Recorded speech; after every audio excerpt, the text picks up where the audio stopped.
Hello, welcome to 4.4 Homework Help with your host, Ms. Bailey, and her apple. So,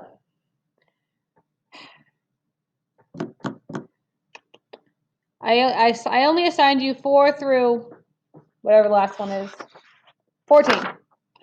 I skipped the first 3. Yes, that was on purpose. I don't like them. So there. So number 4, I'm not going to do 4 through 7 because they're similar, really similar to what we did in class. So, but number 4, I'll give you a hint. So that's the one, has the graph. See, I've set down my apple. Has the graph of a sound, other way, of a sound wave. Okay? So it has the graph of a sound wave. Okay. So it says figure 1 is the graph of sound waves. The height or depth of the graph indicates the magnitude and direction f of x reaches from the norm or the undisturbed value. In this case, that would be the x-axis. Okay, when we are only concerned with the distance from the x-axis, we refer to this distance as the amplitude. So, amplitude means distance. Can distance be negative? Distance can't be negative. Oh, it says that. Since distance is always positive, I should read the whole thing. Amplitude can be described as the absolute value of f of x. Use the graph of a sound wave to sketch a graph of the absolute value of the amplitude. So they give you a graph of a sound wave. That's what that is. So you're going to sketch the absolute value of that. Sketch. Absolute value is not negative. So everywhere that it's negative below the x-axis, which is they labeled as time, but that's the x-axis, whenever it's below that, it's going to be reflected over it and become positive. Look back on our lesson today. For the period 5 knows this. Period 4, I recorded my whole lesson because I had to. So the whole lesson is posted on Canvas. It's called 4.4 video lesson. Okay, it's a link to YouTube. So you can go watch that if you need help with number 5, because number 5 through 7 is very similar to what we did in class. Like extremely similar. Also on the homework, the table that they put in here, right here. Oh, there we go. Right here is wrong. Oh, I can't do this. Is wrong. There we go. It's wrong. So that's why I did a text box table. So I fixed it. All right. So the table in your homework is right, but that's why it looks weird. It is because I had to fix it. So you should be good on 5 through 7. The last part, 8 through 14, is what I'll do some example problems of. Hold on one second.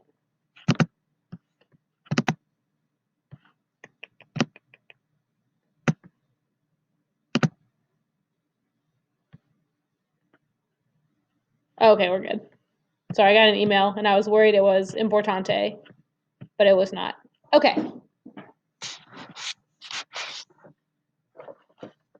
So let me look. So you're simplifying radical expressions, but 12 through 14, wait, no, not 12. 13 and 14, you have to remember some exponent rules. I'll do a few of these. Okay. Hold on. Wait for it. All right.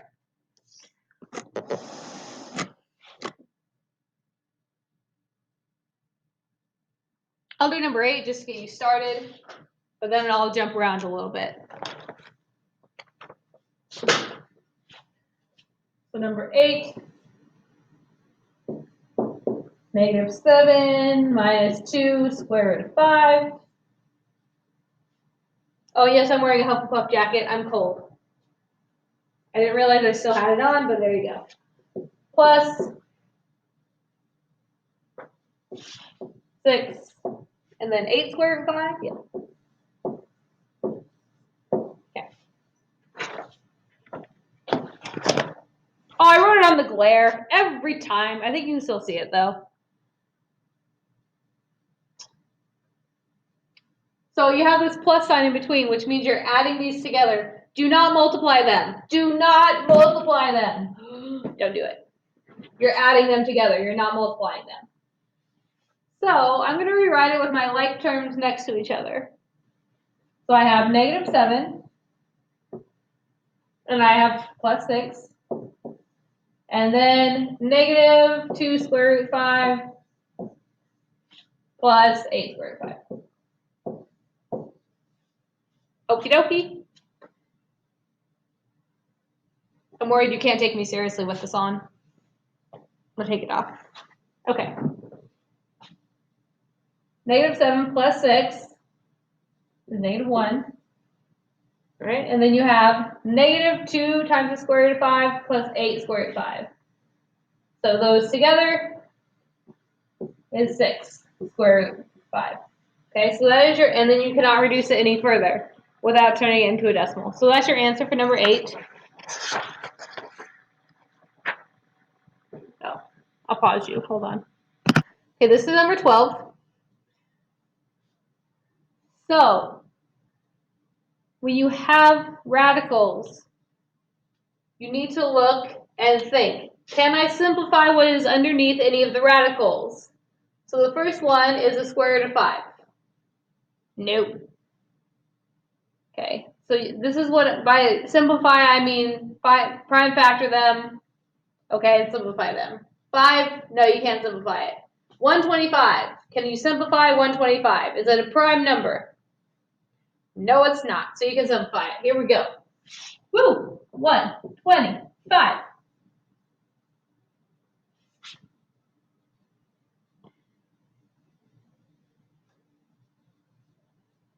I don't know, let's do, well, I guess it's just 5 times 25.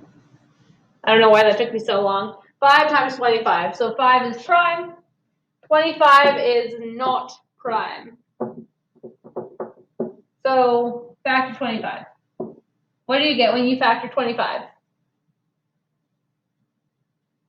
5 times 5. Prime, prime. Okay. So the square root, oh, can we see over here? Yeah. The square root of 125 turns into, go ahead and write all your prime factors. So it's 1, 2, 3, 5, 5, 5. Okay? Ooh, I need to do attendance. Okay, anyways. Then square root, you're looking for groups of 2. So I have 2 5s, which means I can pull one out. But then I have one that's all by himself, so he has to stay in there. Okay, so the square root of 125 becomes 5 square root 5. We'll go ahead and rewrite it. So we'll do a different color. -2 minus 7 square root of 5 plus 2. What, is that right? Did I write that right? Hold on. I did. So now I have 2 times 5 square root of 5. Oh, this is in parentheses. And then I'm just going to rewrite this for now. Actually, before I rewrite it, let's do it. Can you break down the square root? What is the square root of 625? The square root is actually a perfect square. Can you think of what it is? What's the square root of 625? It's a perfect square. It's 25. 25 times 25. This becomes 3 times. Okay, if you didn't know that, which that's understandable. Here, you can also factor it. So you can go 625, and then you can do a factor tree for it. Okay, I'm not going to do it, but you could do it. You would get to the same answer. All right. So now let's reduce some of the stuff we have. So I guess I'm just going to keep rewriting this. -2 minus 7 square root of 5. But here, I have 2 times 5 square root of 5. 2 times 5 square root of 5. Oh, plus. 2 times 5 is 10. So now that's 10. 2 times 5, that gave me 10. And then I have, what's 3 times 25? 75, right? So it's negative 75. Okay, now everything is reduced. So now you can combine your terms out together.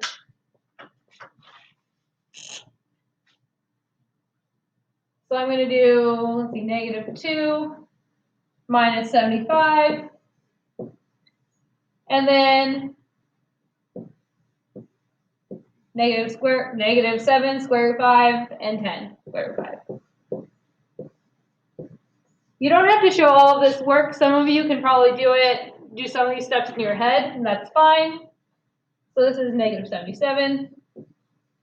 And then add these together. Negative 7 plus 10 is 3. Hopefully that matches the book. I always get nervous when I don't do them ahead of time. Negative 77, aha! It does. All right. I'm going to do 13. Oh, I could have written it first. Oh, well.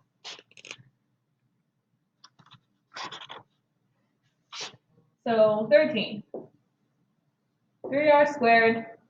This is when you have to kind of use your exponent radical rules. Hold on. 2 minus 8 square root of 3b squared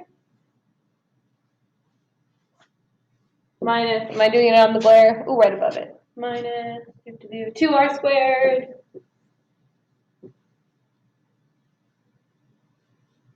minus 3 27. There it is. I think. Yep, there it is. So start the same way as last time. Can I reduce anything underneath my radicals?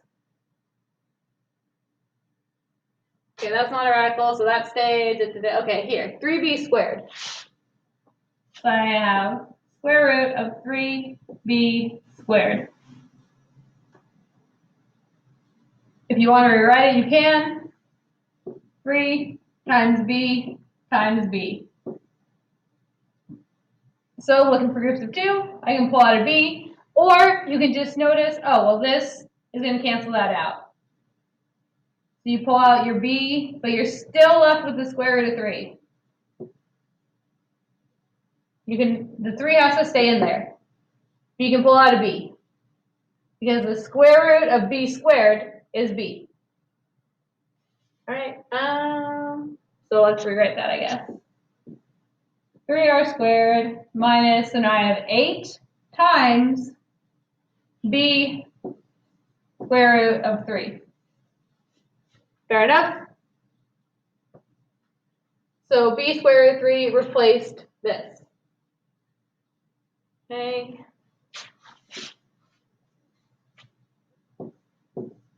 2r squared stays how it is. All right, can I reduce this radical? Yes. All right. So once this has b squared again, so we already know we're going to be able to pull out a b. So this is minus 3. And then we already know we're going to be able to pull out a b. But what does the 27 turn into? If we factor 27, 9 and 3, 3 is prime, 9 is not, so keep going. 3 and 3. Okay. So the square root of 27, 3, 3, 3. Right, write your prime factors underneath, and then you can pull out 1, 3. So you go to 3, square root 3. Okay, so this turns into, let me move out of the way, make sure you can see all of that. Okay, 3 times 3b, don't forget we pulled out a b because it was b squared, square root of 3, but let me erase this. Okay. Square root of 3. So there, we reduced our radicals. Now we can combine our like terms. So I have, well, actually, let's rewrite it one more time. 3r squared. This just becomes negative 8b square root of 3. Multiplying these together. And then, actually, we'll just minus, so this becomes negative, minus 2r squared. This, negative and a negative. So it becomes positive. You have 3 times 3b. 9b square root of 3. There we go. Now combine your like terms. So I have 3r squared minus 2r squared. R squared. And then negative 8b square root of 3 and 9b square root of 3. So this guy and this guy. Combine those, and what do you get? Negative 8b square root of 3 and 9b square root of 3. So you get 1b square root of 3. So you get 1b square root of 3, but you don't have to write the 1.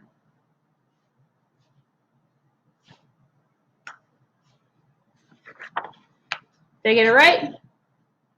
Yay, I did. Okay.